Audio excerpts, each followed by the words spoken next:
Is there any point in you being in this department? I'm a new employee and I still can't get the numbers I want. My manager calls me a useless employee. He insults me at drinking parties as if that's the normal thing to do. But one word from a female college student sitting next to me completely changes the atmosphere. My name is Sakamoto Futoshi. I graduated from university this year and joined a company.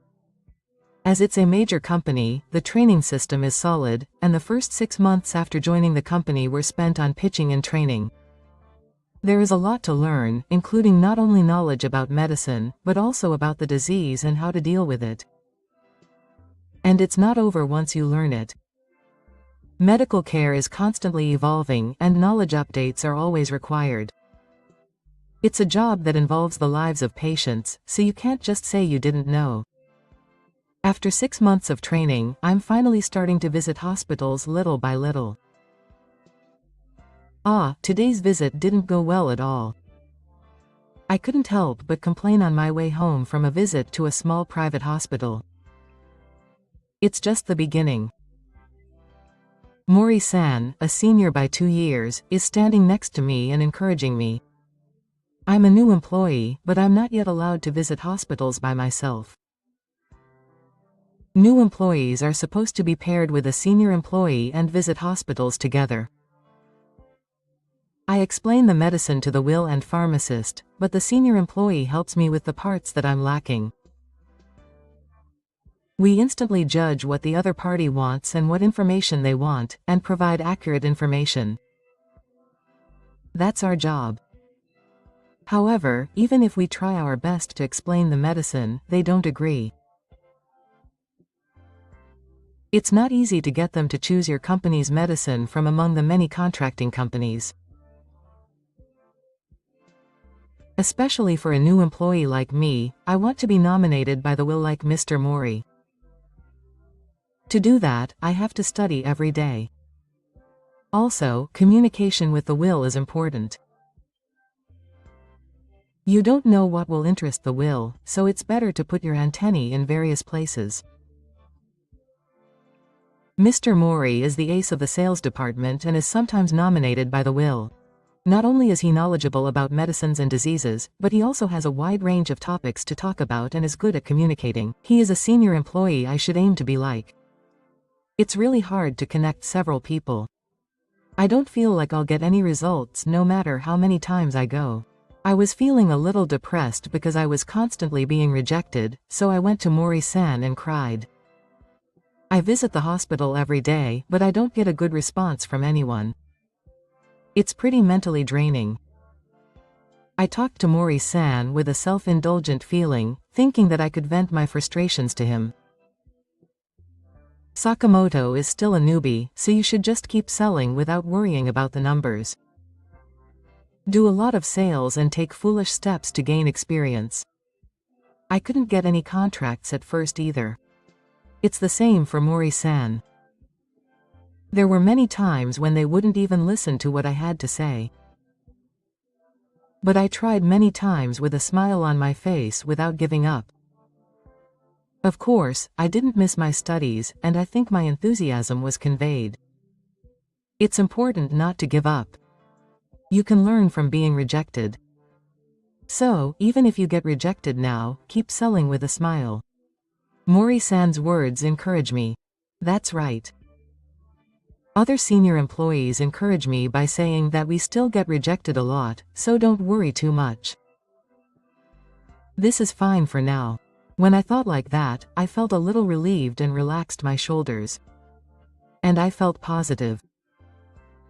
But then someone appeared who completely denied Mori's words. It was our boss, Section Chief Takeda.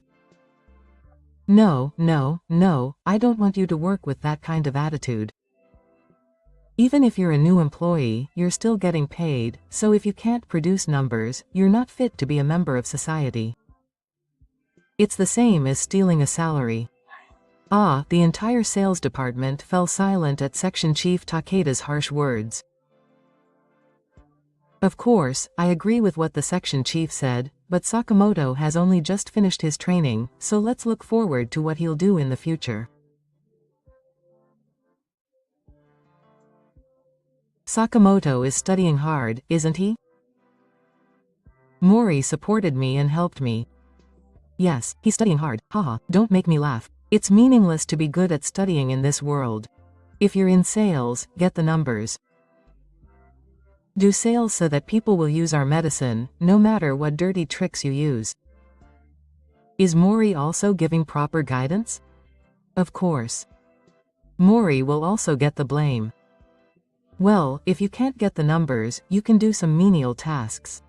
Yes. Put these documents together. He said that and put a large amount of documents on my desk. What, all of them? Of course. Someone has to organize these documents. Who do you think is responsible? It's you, who can't get the numbers. Also, shred all these documents and throw them away and take them to the warehouse. He keeps forcing me to do miscellaneous things. Furthermore, Takeda's abusive language extends to Mori and the other senior employees.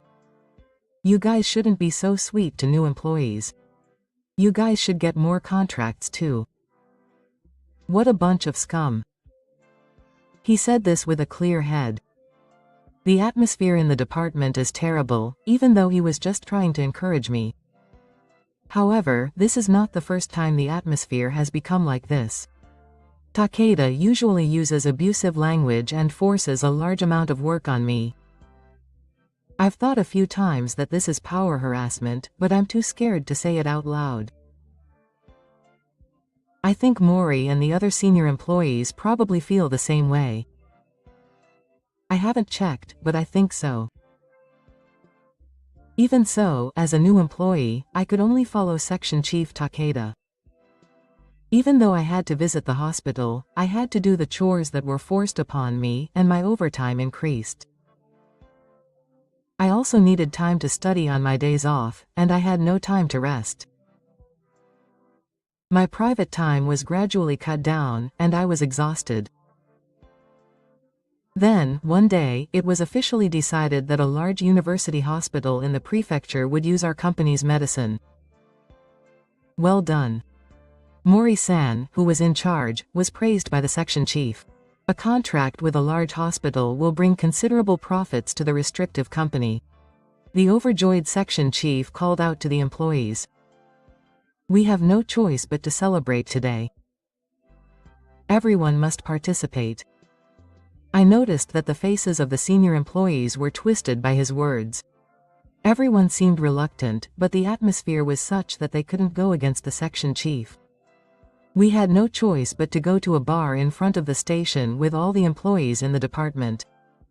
On the way there, Mori-san spoke to me. Section Chief Takeda has a low tolerance for alcohol and gets drunk easily. That's why he becomes even more foul-mouthed when he gets drunk. I can't be bothered by it all, so I can just ignore it. That's right, I'll forget about it by tomorrow anyway. Sakamoto, please bear with it, thinking that it's just for today. The other seniors are also concerned about me. I understand. I also enter the izakaya with a certain degree of resolve. I never imagined that an unexpected turn of events would await me at this izakaya. Just as the seniors had reported, Manager Takeda got drunk and started lecturing the employees around him. Oh, here we go again. Mori-san and the senior employees were looking at Manager Takeda from a distance in amazement. I wasn't interested in what was happening in a place that had nothing to do with me, and I was poking at the food in front of me. Then I heard someone calling my name from the table where Manager Takeda was. Sakamoto, they've been calling you for a while now. When I noticed, Manager Takeda was calling me so loudly that I could clearly hear his voice. Yes. I didn't want to do it, but I had no choice but to go to the table where Manager Takeda was. Come immediately when you're called. That's the basic rule for working adults. Generally speaking, you are not good at your job. Don't be lazy just because you're a new employee. Yes. It seems that today's target is Sakamoto. I heard the mutterings of a nearby employee. They call people like you a burden to the company. Are you aware of that? Thanks to everyone's hard work. You're eating right now. I want you to get to 12 soon. We're not volunteers either. Manager Takeda's abusive language continued. It's true that I haven't produced any results in numbers yet.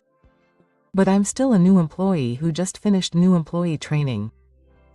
If this was my 5th year with the company, I think it's only natural that I would be told so harshly.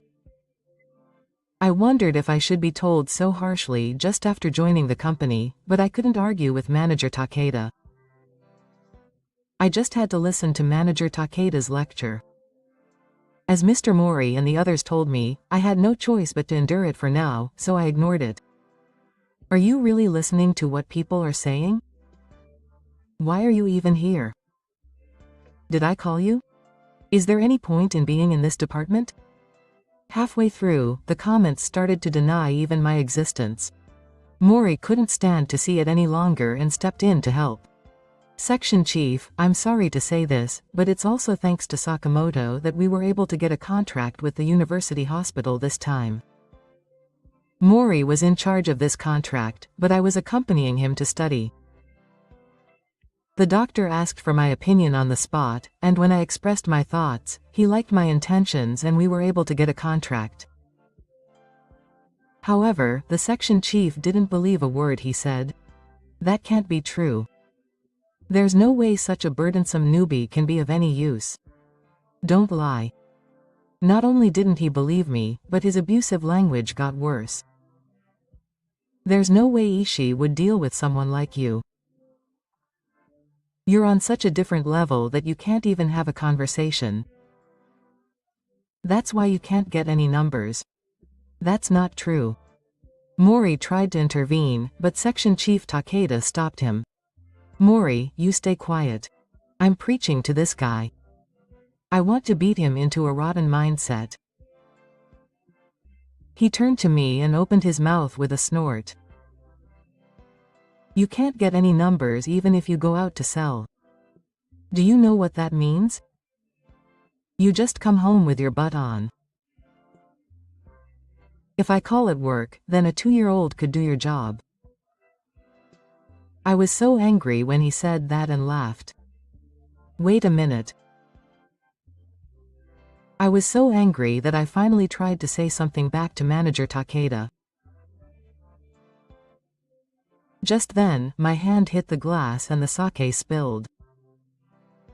Kya. A little bit of the sake got on the female college student sitting at the table next to me. Oh, I'm sorry. I immediately apologized and got a butt from the waiter and dealt with it. Are you okay? I asked the female college student while wiping the floor I had soiled. Ah. But the female college student didn't reply. I looked up timidly, thinking that she might be quite angry. Then the female college student stared at my face. Her beautiful face stared at me, and I instinctively looked away. I felt like I had seen her face somewhere before, but I couldn't remember. Just as I was about to talk to her, Manager Takeda interrupted. Hey, what are you doing? Don't let this idiot cause trouble for other people. I'm really sorry. I apologized to the female college student again, and she looked at me and finally spoke. Are you kidding me? Are you Futoshi, EH? I was confused when she suddenly called me by my first name. There's no way I could know such a beautiful female college student. You don't remember Futoshi? Yes. Akira. Yes, you lived next door to me when we were in elementary school, right? Don't you remember playing together a lot? I instantly revived the memories of Akira that were in the corner of my memory. Memories of those days full of sweetness and sourness. Akira was 2 years younger than me, but we lived next door to each other, and we often played together as a family. We've slept together and even taken baths together. She was like a little sister to me as a childhood friend. However, as I grew up, Akira became more and more beautiful, and I couldn't help but be conscious of her. My heart swelled every time our shoulders touched, my heart pounded at the smell of her hair, and even when she called my name, I was so excited. I was thinking about Akira so much that I knew it was my first love. However, when I was in middle school, Akira had to move due to her parents' circumstances, and we were separated. At that time, we were still children and we couldn't exchange contact information, and I regretted many times that we had become distant. It's been 10 years since then. I never thought we would meet in a place like this. Akira's smile as she smiled at me hasn't changed at all since the old days. I'm surprised you noticed it was me. Girls wear makeup, so I didn't notice it at all. I thought I didn't know such a beautiful woman. Futoshi-kun has grown up and can even say nice things. His mischievous face was the same as it was back then. By the way, how is your dad? I saw you on TV the other day. The one who reacted to the one thing Akira said to me was Section Chief Takeda, who had been silent until then. Huh? TV? What does your father do? He asked curiously. Ah, the chairman of the National Medical Center. I answered casually, but Section Chief Takeda's eyes were wide with surprise. What a lie, right? He couldn't say anything after that. It's no wonder Section Chief Takeda was surprised. Speaking of the National Medical Center, it's one of our big clients. After all, he had been insulting the chairman's son there until just now. So he's the chairman's son, isn't he? No wonder he's so good. I wonder if he joined our company because of his father's introduction or something.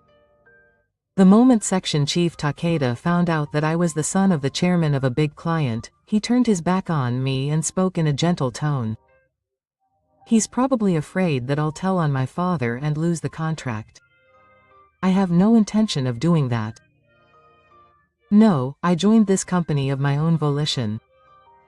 I've seen my father help patients with his will since I was a child. Unlike my father, I wanted to contribute to medical care by providing medicine that is useful for patients. I thought that would also help my father. Futoshi-kun is amazing. I couldn't help but relax when I heard the voice of Akari, who was listening to me next to me. As I was talking, Mori-san took the opportunity to support me. Sakamoto's medical knowledge is amazing, probably because he was born and raised in a different environment. He's good at remembering things and is good at communicating with pharmacists. I was also helped by Sakamoto assisting me in the areas where I had lacked study for this contract. I think he will continue to grow and has a promising future. After hearing that, the other seniors also cheered him on. I think he cares more about patients than anyone else. Sakamoto studies a lot. He now knows more about new drugs and side effects, and is able to go on dates more and more. We want to follow his example. Of course, Mori-san and the senior employees knew everything about me. The only one who didn't know anything was Takeda Takamachi. It's not that he didn't know, but he wasn't an amateur either. I heard from a HR person who was in the same year as me that Sakamoto was the top in the Sayo exam. Manager Takeda was enthralled by the words of the senior employee. Section Chief Takeda, who thought I was just a new employee who couldn't do anything, seemed sobered up by the surprise. I wonder if he was sorting out his thoughts while drinking Oya. He was gritting his teeth while his eyes wandered. Ari added to the attack. Also, I've been listening to you for a while now, but I think your behavior is power harassment. I felt really bad listening to you from nearby. I don't think it's acceptable behavior as a member of society. He spoke in a very harsh tone. Don't listen to your cheeky mouth, even though you're an instrumentalist. Section Chief Takeda also spat out his words in a strong tone, but Akira was not defeated. It doesn't matter if I'm a kid or not. Don't change the point. I recorded what you just said on my cell phone, and anyone who hears it would think it was power harassment, but I'm on Taichi's side. I won't forgive anyone who hurts Taiji. Akira said this to Section Chief Takeda. I was strangely interested in how much of a true woman she had become in the time we hadn't seen each other. Hearing Akira's words, Section Chief Takeda snorted. Don't make me laugh at my power harassment. Power harassment is the judgment of the person who is told it. I didn't say it to you. Once you become a working adult, this kind of thing is just a guidance. Well, I don't think students will understand yet. Well, how about we ask all the employees whether it is power harassment or not? Akari retorts. Good. I'm not doing any power harassment, am I? That's right. I call out to the employees around me with a strong attitude, but they all look away. All the other employees were also bothered by the section chief's power harassment on a daily basis. They just don't say it out loud. Everyone is silent. No one denies it. Akari laughs triumphantly. I thought you've really become strong. You guys, don't mess with me. What's with that attitude? How much do you think I've helped you guys up until now? Ah. Section Chief Takeda raises his voice, but no one speaks up. That's enough. Takeda Cho, who had erupted while spitting a parting shot, left the store and went home. We were left at the izakaya, and with manager Takeda gone, we discussed what to do next. We had been putting up with the power harassment up until now, but this made us all want to speak up. We received audio evidence recorded by the company, and appealed to the company's upper management. After that, the upper management also conducted an interview survey of all employees, and as a result, Manager Takeda's power harassment was acknowledged. Of course, Manager Takeda was punished. He was transferred to a different department, but since the punishment was a broad one, he ended up working as an ordinary employee in that department. However, his pride probably didn't allow him to work under a younger boss. Within a week, he couldn't bear it and decided to quit the company himself. He was unemployed and tried to find a new job, but his pride got in the way and he couldn't find a job. Although it was his own fault, he seemed to be living a pitiful life. Meanwhile, as expected by my senior employees, I gradually increased the number of contracts, and finally became the top sales performer this month. Also, with Manager Takeda gone, other employees can work without stress, and the company's overall sales have increased. As for my private life, I started meeting up with Akira after we reunited. I just talked about old memories, but since she was my first love, I couldn't help but think of her. Even more so than before. Akira was cute when she was a child.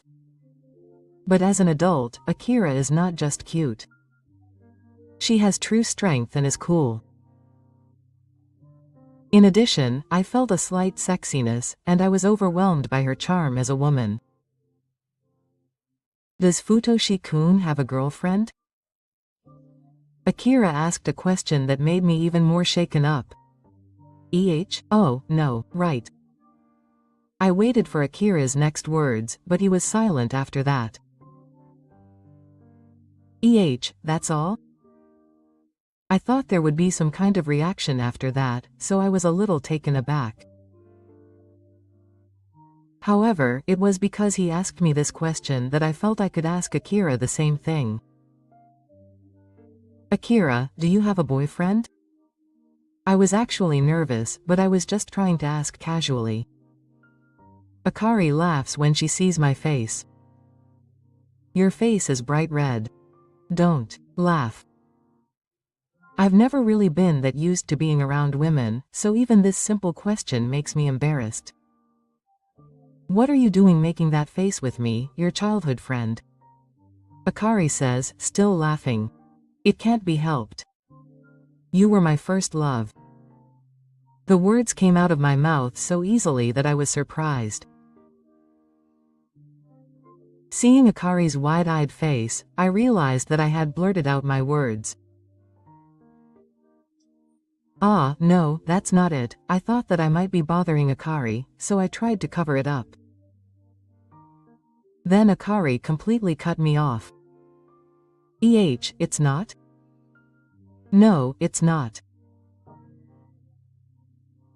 Well, I didn't mean to say such a thing myself, so I didn't think about what to do after that.